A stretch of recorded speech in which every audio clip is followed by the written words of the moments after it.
තමන් විසින් කරන පාපයන් කෙනොයි තමන් කිලිටිවන්නේ.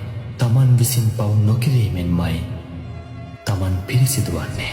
පිරිසිදු වීමත් අපිරිසිදු වීමත් කියන්නේ පෞද්ගලික දෙයක්. කෙනෙකුට තවත් කෙනෙක් පිරිසිදු කරන්න බෑ. සියලු සංස්කාරයන් සංකතයි. හට ගැනීම, නැතිවීම, වෙනස් වෙමින් පැවතීම යන ලක්ෂණ තුනකින් යුක්තයි. ඒ නිසා සංස්කාරයන් ගැන කලකිරෙන්නමයි වටින්නේ. චතුරාර්ය සත්‍ය අවබෝධ නොකළ නිසා ඉපදෙමින් මැරෙමින් සංසාරයේ යන මේ සියලු සත්වයෝ දුකින් දුකටම පත් වෙනවා. ආර්ය අෂ්ටාංගික මාර්ගය අනුගමනය කොට ඒ අමා මහ නිවන සාක්ෂාත් කළොත් සියලු දුකින් නිදහස් වෙන්න පුළුවන්. ඔබත් දැන් අප්‍රමාදීව කුසල් දහම්වල යෙදී වාසය කරන්න.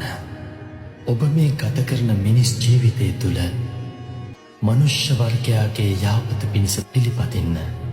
ඒ ඔබගේ මුළු මහත් සමාජයේ යහපත පිණිසත් සැපය පිණිසත් හේතු වේවි.